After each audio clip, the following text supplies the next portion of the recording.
Salam. Sınaq 4-dən tapşırıq 1-ə baxaq. Əvvəlcə sağ tərəfdəki ifadənin qiymətini hesablayaq. 10-da 45 vurulsun 10-da 24 çıxılsın 5-də 4 bölünsün 2 10-da 5-i də 10-da 25 şəklində yazacaq. İxtisar aparaq. 10-dan 45 ixtisar gedir. Yuxarıda 9, aşağıda 2. 2-ni 24 gedir. 12-ni 9-a vuracaq. 108. 108-i də 10-a böləndə 10,8. İndi sağ tərəfi hesablayaq. 5-də 4 bölmədən vurmaya getsək 25-də 10-a vurmuş olacaq. 5 ilə 10 ixtisar getsə 2 yerdə qalacaq 25-də 8. 8 25-ə böləndə 0,32. Alt-alta çıxsaq 10,8 çıxılsın 0,32. 0-dan 2 8 5 10,58. İndi 20%-i 10,58 olanı da tapmaq üçün 10,58-i vuraq 100-ə bölək 20-yə. 100-ə vuranda vergüllər 2 addım sağa gəlir. Olur 1058 bölünsün 20. O da bizə 52,4 verəcək. Yəni C variantı. Keçək 2-yə. Uzunluğu 36 pi olan çevrəyə baxaq.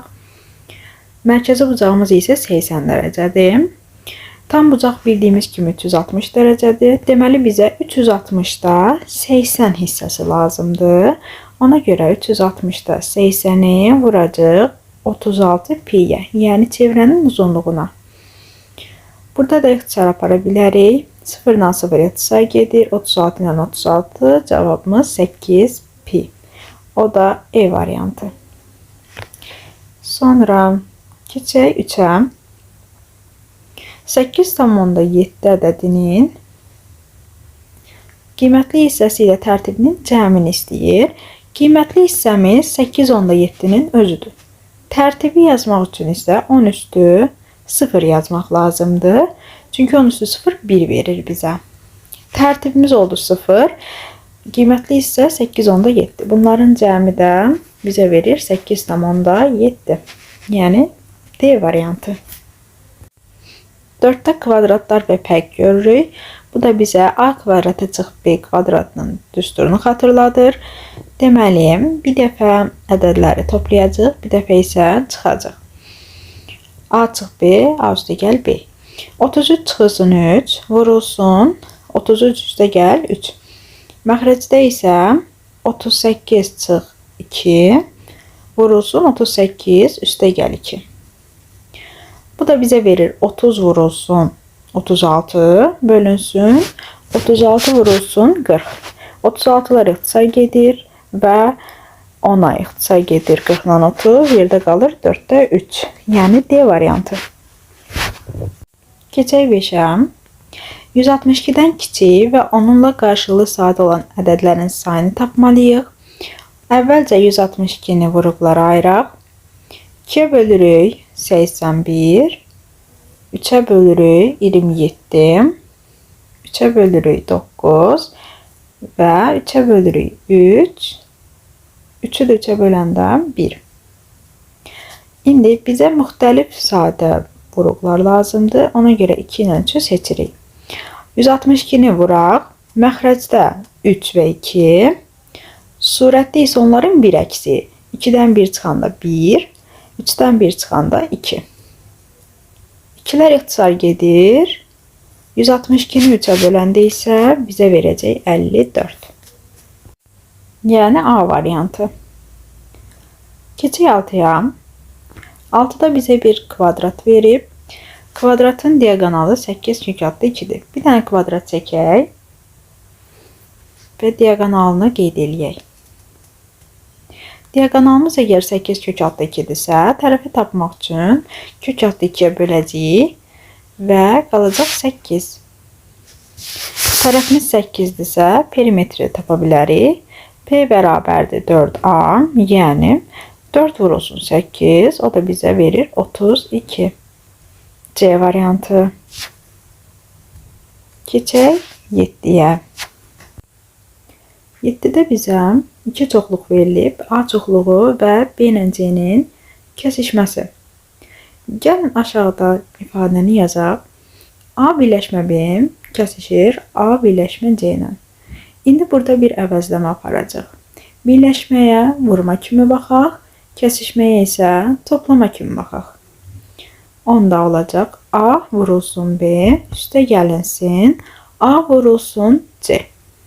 Buradan ortaq çıxarsaq, mörtəzə xaricində olacaq A, daxilində isə B, üstə gəlinsin C. Artıq vurmaya nə demişdik? Birləşmə. Toplamaya nə demişdik? Kəsişmə. B kəsişmə C olacaq. Yəni bütün elementləri götürürük. Kim var burada? 2, 3, 4, 5, 6, 7, 8. Bizdən sayın istədiyi üçün 7 dənə. Keçək 8-ə. 8-də bizə ABC üçbucağı verilib və AOC üçbucağını istəyir. Yəni alfanı istəyir. Alfanı tapmaq üçün düsturdan istifadə edə bilərik. Düsturumuz olacaq. Alfa bərabərdir 90 üstə gəlinsin 70 bölü 2.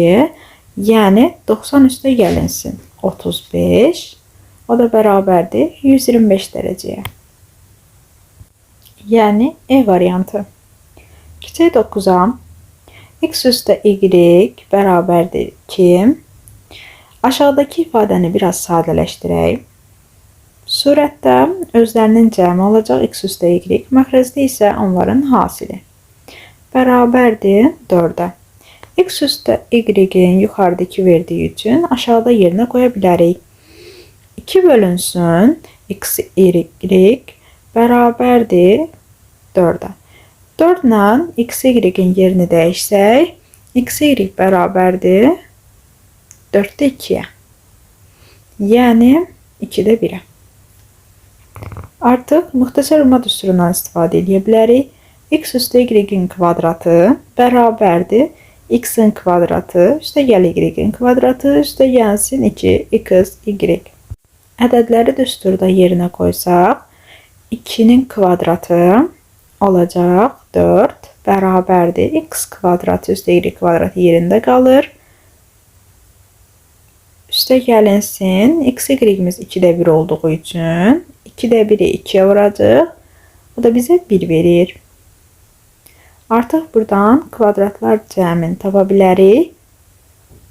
4-dən 1-in çıxanda 3. O da C variantı. Keçək 10-a.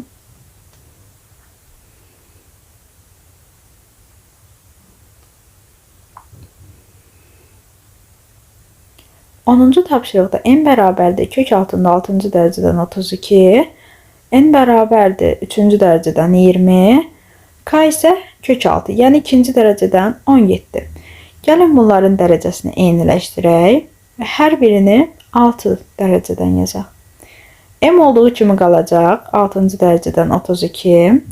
Burada dərəcəni 3-ü də 2-yə vuracaq, 20-ni də kvadrata yüksəldəcəyik ki, kökümüz 6-cı dərəcədən olsun. O da bizə 6-cı dərəcədən 20-nin kvadratı 400 verəcək. K-da da yeni şəkildə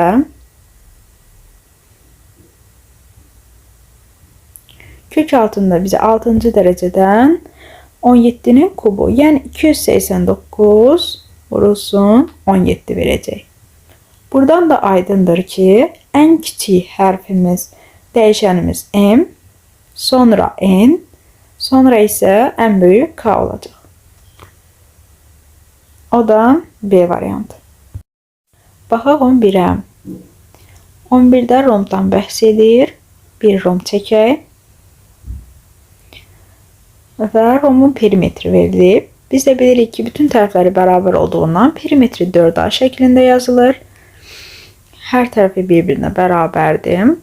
A-nı buradan tapa bilərik. 48 bölü 4 tərəfi bizə verəcək 12.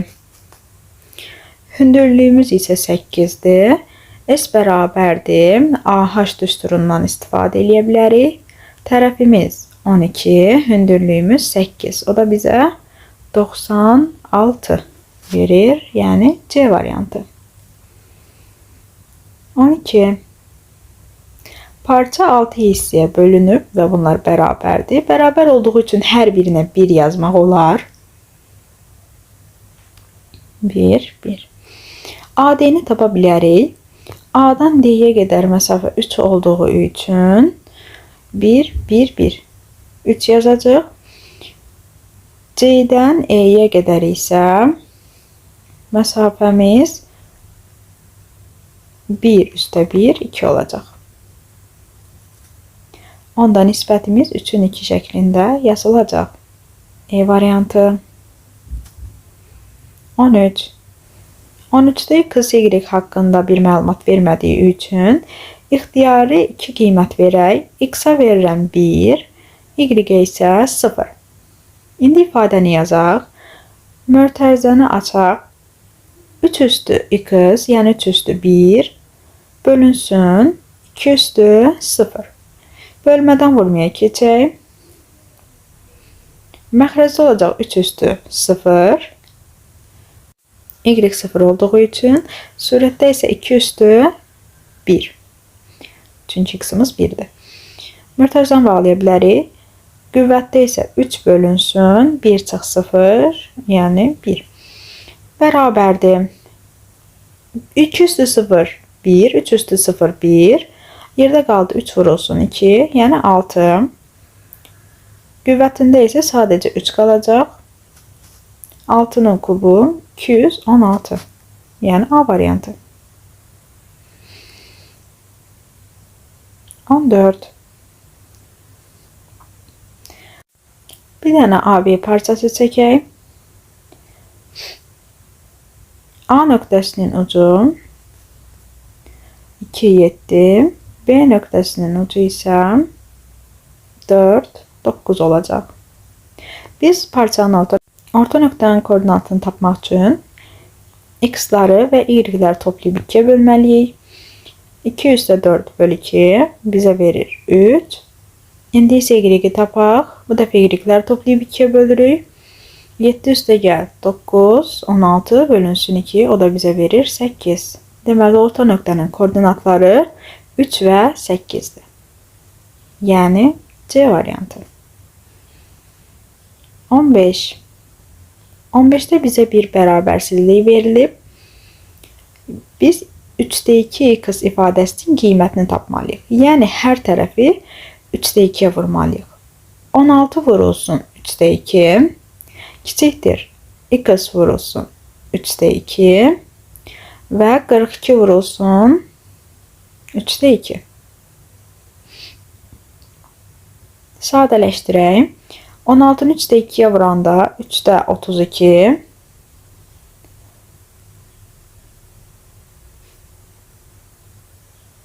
42-ni 3-də 2-yə vuranda isə 28.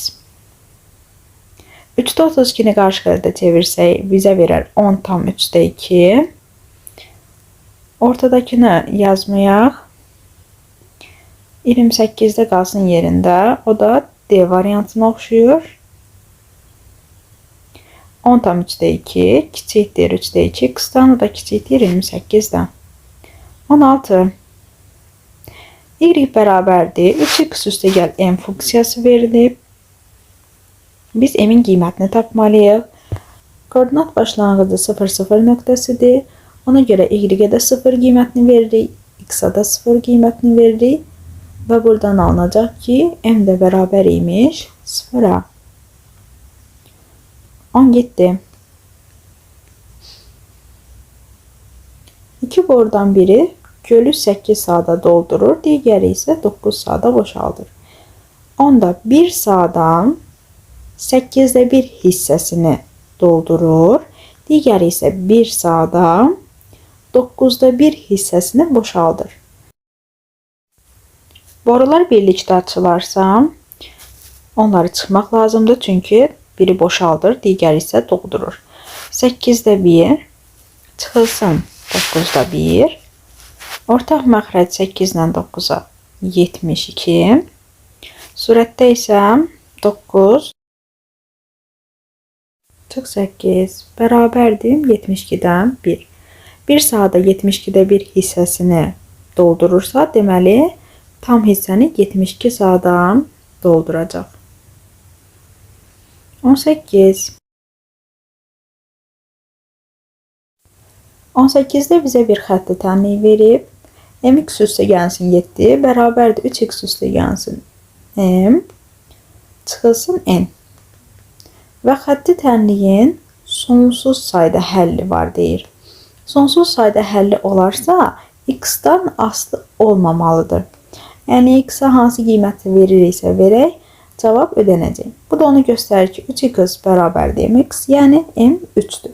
Çünki 3x-dan 3x çıxanda x-lar islah olunacaq, yerdə sadəcə ədədlər qalacaq.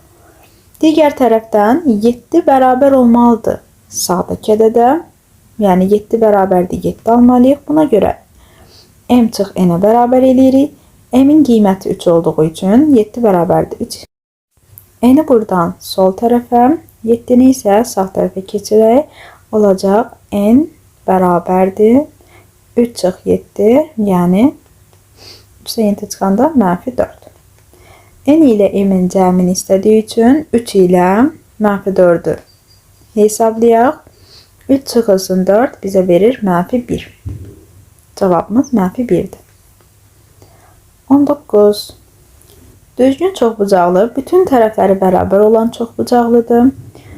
Və bizə diagonalların sayı 8 verib. Diagonalların sayı düsturu n çıx 3 bərabərdir 8. Buradan tapırıq ki, n bərabərdir 11. Deməli, 11 bucaqlıdır. Perimetr düsturundan istifadə edə bilərik. P bərabərdir n vurulsun a. Yəni, çoxbucaqlının sayını tərəfinə vururuq. Buradan perimetr 66, say 11, tərəfi tapa bilərik.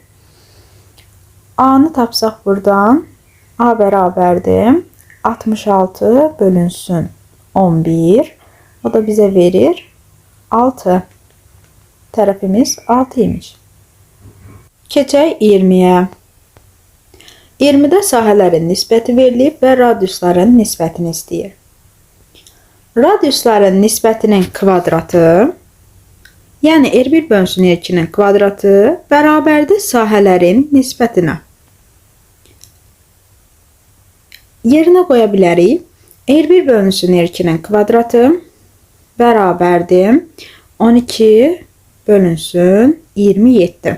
İxtisar aparsaq, 12 ilə 27 3-ə bölünür. 12-ni 3-ə böləndə 4, 27-ni 3-ə böləndə 9.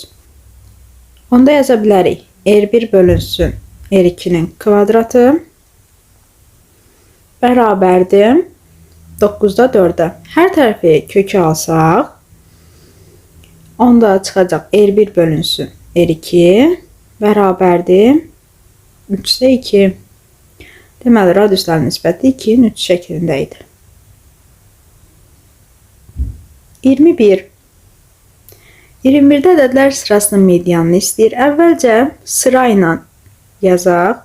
1, 1, 3, 3, 4, 7, 8, 9. Daha sonra bir sağdan, bir soldan istiha aparaq.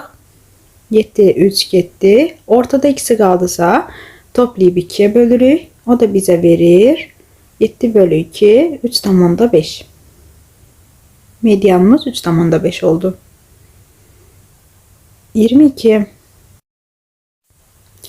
22-də 5 hərf verilib bizə və yanaşı düzüldükdə rəsul adının alınması ehtimalını tapmalıyıq. 5 hərfi qeyd edək. 5 hərf deyirsəm, yer dəyişmə olduğu üçün 5 faktorialdan istifadə edərək yazacaq. 5 faktorial bərabərdir 5 vur 4, 3 vur 2 vur 1. Yəni, özündən əvvəlkilərin hasili, o da bizə 120 verir. İndi ehtimalın düsturunu yazaq. Məxrəcdə ümumi halların sayı yazılır. Surətdə isə əlverişli halların sayı yazılır. Əlverişli hallarımızın sayı 1 olacaq.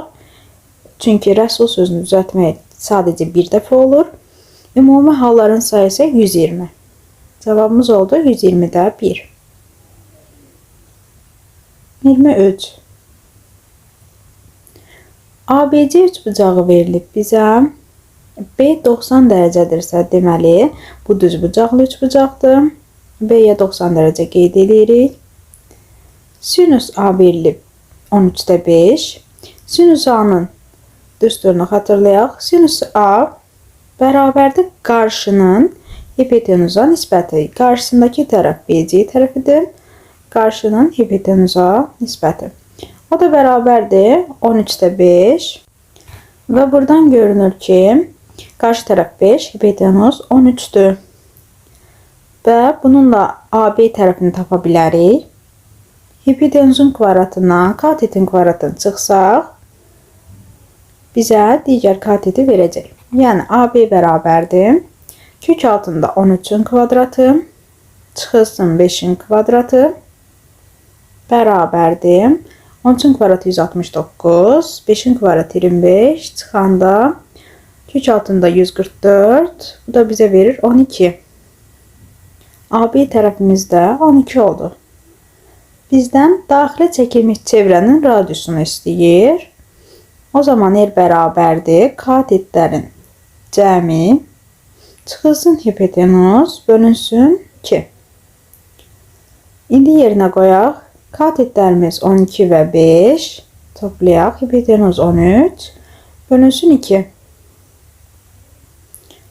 12 ilə 5 17. 17-dən 13 çıxanda 4. 4'ü də 2'ye bölürük. 2. Radiusumuz oldu 2. 24. 3 ardıcıl natural ədəd deyirsək qeyd edirik. Birinci ədəd, ikinci ədəd və üçüncü ədəd. Birinci ədədimiz x, ardıcıl olduqları üçün x üstü 1 və x üstü 2. Bunların cəmi 60'a bərabərdir deyir. X, 3x, 1 üstü 2, 3 bərabərdir 60. 60'dan 3'ün çıxsaq, 3x bərabərdir 57'yə. X bərabərdir 57'ni 3'ə böləndə 19. Bizdə sonda böyük olan ədədi istəyir. Yəni x üstə 2'ni, x'imiz 19, üstə gəl 2, 21. Keçək 25'ə. 25'də bizə bir parallelogram verilib. Çəkək. A, B, C, D parallelogramı. A, Y-dən böləndi.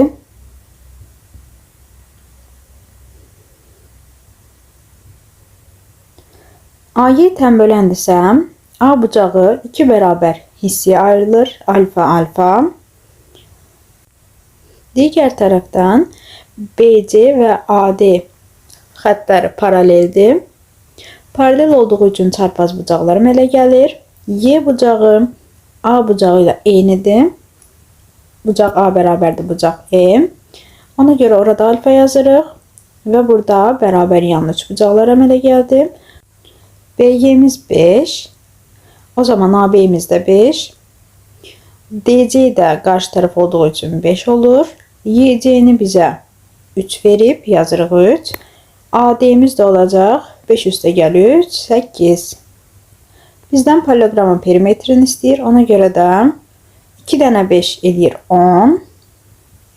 Üstə gəlməsin 2 dənə 8 verir 16. Perimetrimiz olur 20.